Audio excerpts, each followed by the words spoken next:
Greetings and welcome to another Lessons with Odin. On this episode, I'm going to be showing you how to make this adorable guardian spirit type robot-y sea creature thing. This is made using the fantastic Vexolo beads that I've been wanting to play with a long time. And these Vexolos actually were sent to me by SuperDuo, so thank you very much for SuperDuo for sending them out. This is not a sponsored video, they just sent me down these beads to try out, and I am very happy with them. I really enjoyed playing with them. Vexolos, they're kind of like, I don't know, the shape when I first saw the Vexolo was more like bezel, so this is what I came up with, the kind of bezel that I thought of when I was playing around with these. In terms of features, they're actually quite small. I can compare them to, like, a SuperDuo, for instance, and they're a lot smaller than a lot of the videos that I was thinking, or a lot of the photos that I have seen on them, which is kind of cool. They're kind of like stretched out Super Chaops, if you know what those are like. I've got some Chaops in this piece, so you can kind of see what that looks like, and the Super Chaops, I say, because it's got like this pointed feature at the top, which is my favorite, so it's pointed like a diamond duo, which, thinking of that, I made up a new design with this as well, which will be on the way. So I've got this bracelet, when you can kind of see the pointed features of the diamond duo, as well as the Vexolo, which is kind of cool. So, that's my impression of those. I really enjoyed playing with these, and this is probably going to be something in my collection, because again, what I look for is if I have ideas right away, if it's got pointy features, I enjoy working with them, and just generally how they work with the rest of what's out there and what I have in my stash, because there's a lot of shit on the market, and it's really hard to keep up with, and it's really hard to prioritize, so. These were sent to me by SuperDuo, which is what I get my spikes, mostly. And we all know how much I love my spikes, and they've got some interesting deals going on with their shipping. Apparently they have a US warehouse now, so it takes a really quick time to get to the US now. And their little shipping tiers is if you spend like $100, you get free shipping, you spend $60, you get $3 shipping, and otherwise it's $6, which is, you know, it's not bad. And also they have a coupon code, which is 10% off your next purchase with the coupon code SBeads, which doesn't happen very often. So if you're interested in trying out this brand, or this company, this bead shop, to get some beads and try out the new shapes, that's a nice code to try out. And their prices are pretty good, so I like buying them, and they have different package sizes, so if you don't want to buy a whole crap ton of beads just to, you know, try it out, that's a good way to do it. So I've been shopping with them for a while, so I recommend you try them out. But anyway, moving on, for creating this strange ancient device thing. This is really a fun piece with lots of textures, so have fun with the textures on here. And for this project, you will need a 16mm Rivoli or round cabochon. You might be able to get away with a 14, but I have a feeling I had some problems with the size of the front of the bezel, so either add an extra row if you need to use a 14, or just try to deal with popping it in and out. But I've used a 16, you might be able to squeeze a 18 in there as well. Might not. Your results may vary. You'll need, obviously, 8 Vexolo beads. These come in an interesting amount of colors, lots of metallics, lots of base metals, lots of clears and transparents, basically your standard Checkmate's color scheme. But you will need 8 of those. You will need 8 Dagger beads, 8 2-hole Cabochons, or Honeycombs, or flat rounds, or something with 2 holes that's flat, generally around the 6mm size. There's a lot of things available. You might be able to get away with Tilas, although the shape might act a little funny, but I'm going to be trying Honeycombs this time. I used these etched 2-hole cabs on the first example. So we'll try this out. You will need 8 Checkmate's 2-hole triangles. Are you sensing a theme with a number pattern? 8 4mm Bicones. I'm using Swarovski. 8 SuperDuo Beads. These are the 2-hole SuperDuos. It really doesn't matter what color they are, so just use whatever's in your stash because it's going to be hidden in the back, and nobody's going to be looking at that. 8 3mm Bicones. These are Swarovski as well, so you might want to be careful with the sizes because not all 3mm Bicones are the same. 8 3mm Fire Polish Beads. 8 4mm Fire Polish Bead. You will also need 1 color of size 11 seed beads and 1 color of size 15 seed beads. You might also want a large closed jump ring to attach your bail.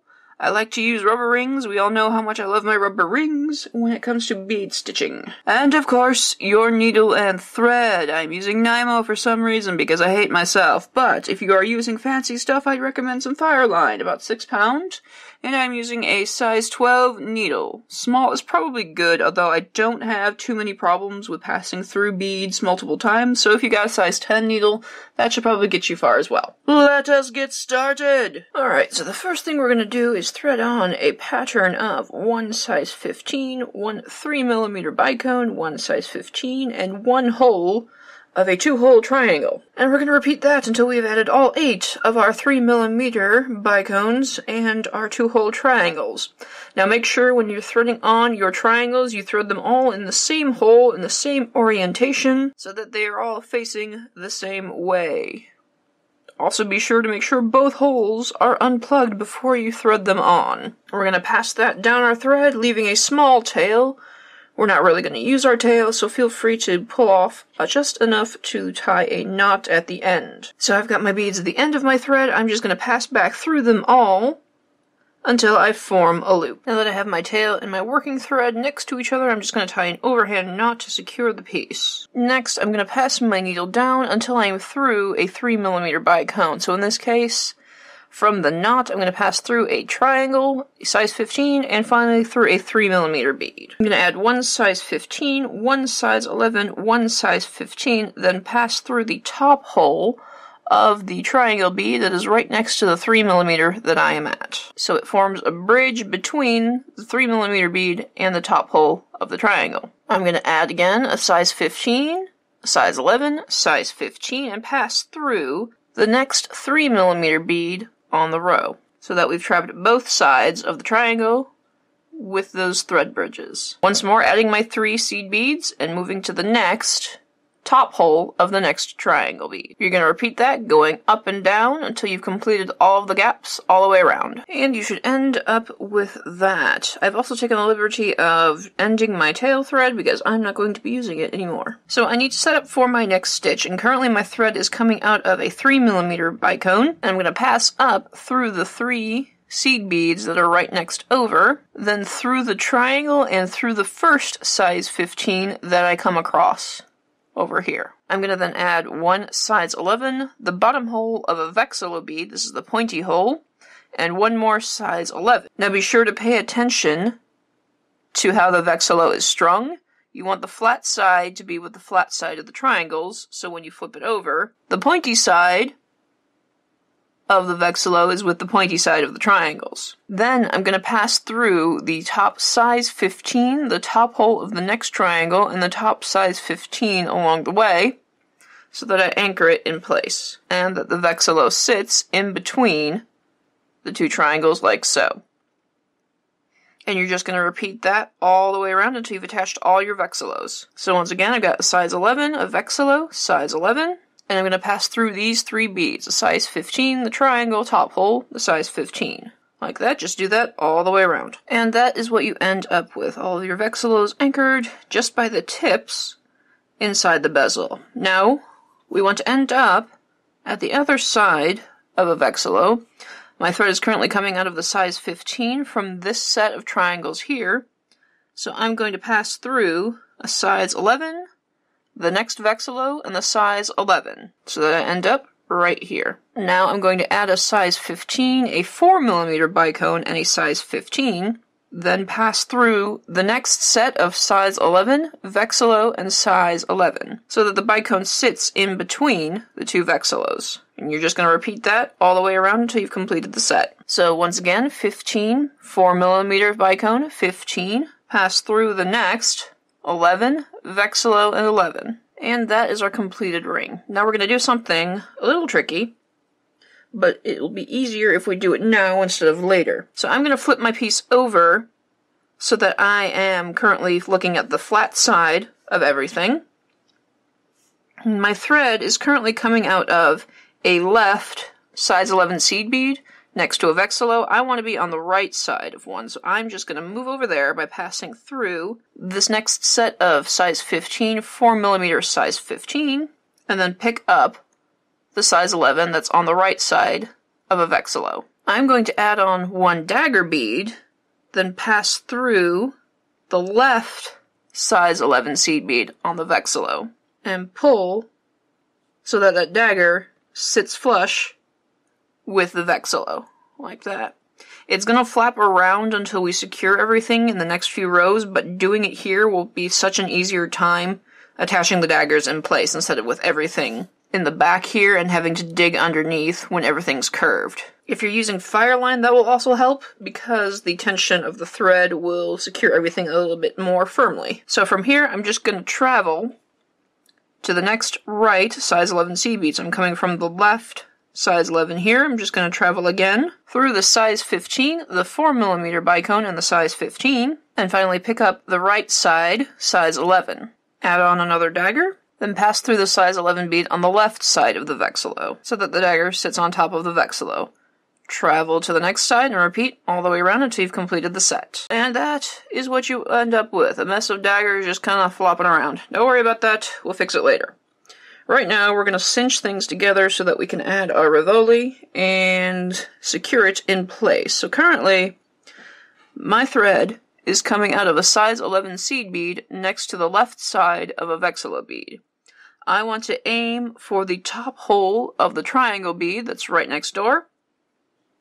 And this is really easy to get to. All I need to do is from here thread through the size 15 that's in between there and to get to the top hole of the triangle bead. Now I'm going to thread on a size 15, a size 11, a 4mm fire polish bead, a size 11, and a size 15 seed bead.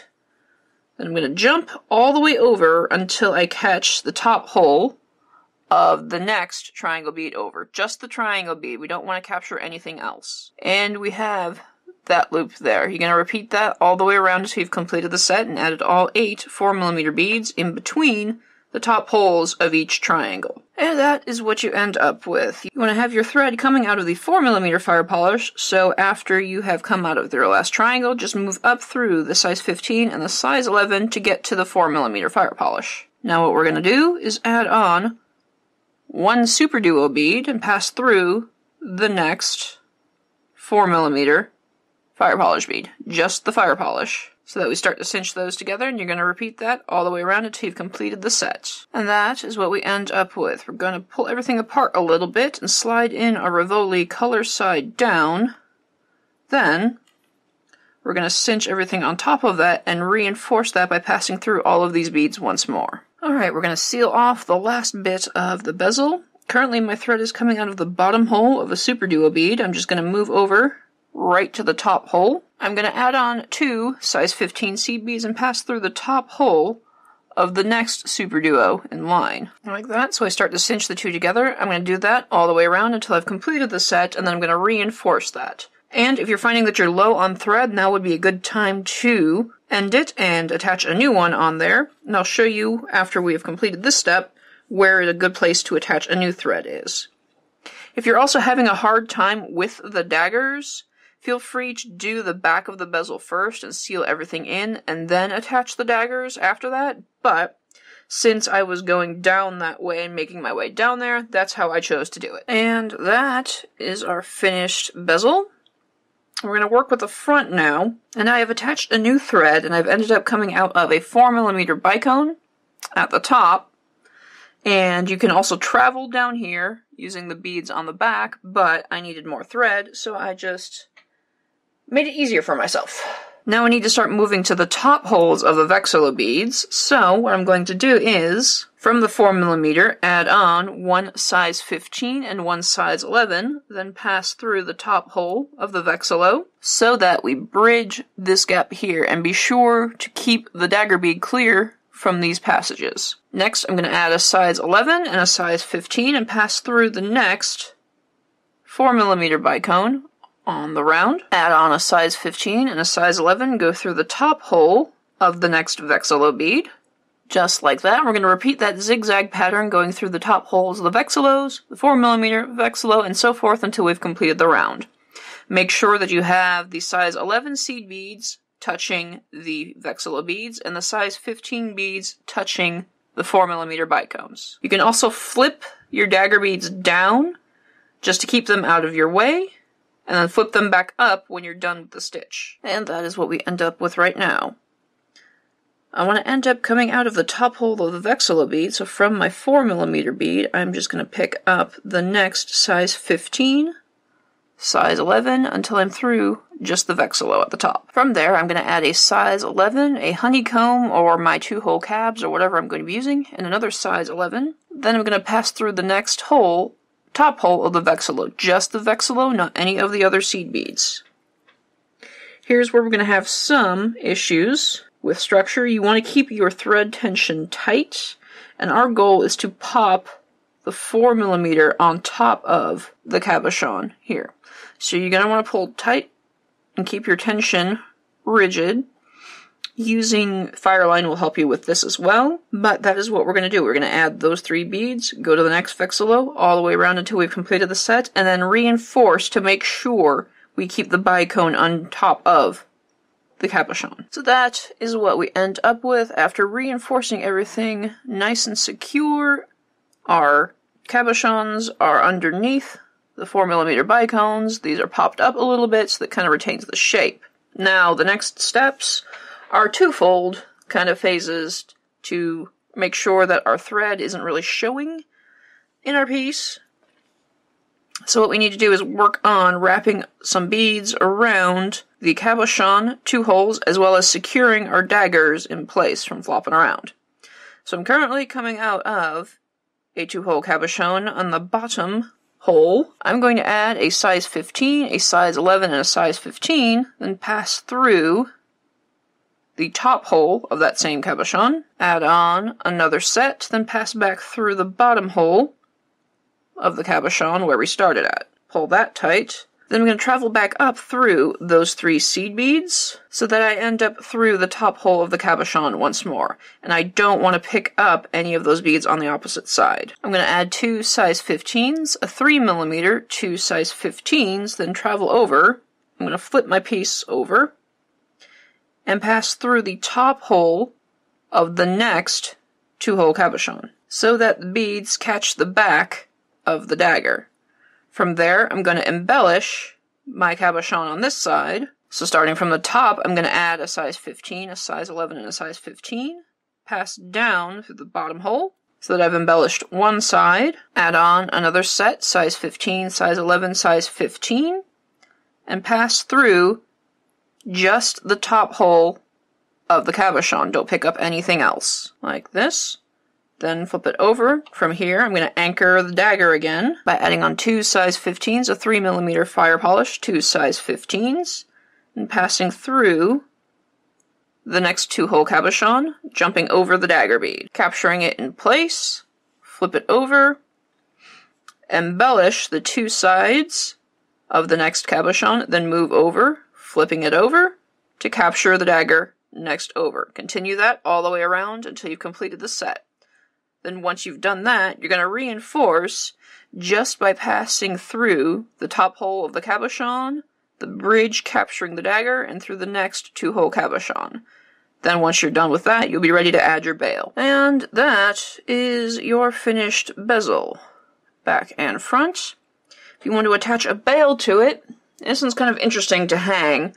It's not very flat, so you have these little daggers to kind of worry about with it. So the easiest thing that I found is I have my thread coming out of the top hole of the 2-hole cabochon, and I've added 3 size 15s, 2 size 11s, 3 size 15s, and my closed jump ring, and I'm just going to pass back through the same hole of that cabochon to form a loop, like that, and then I'm just going to reinforce these beads 2 or 3 times to make sure everything's nice and secure, and then end my thread. And that way I've found that's kind of the easiest way for this to hang, as we can kind of see with the other piece.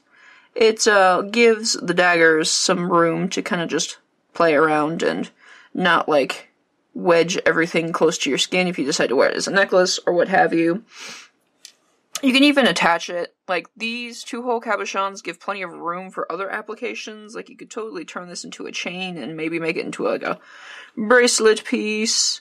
You can even wear it as earrings because, heck yeah, giant earrings.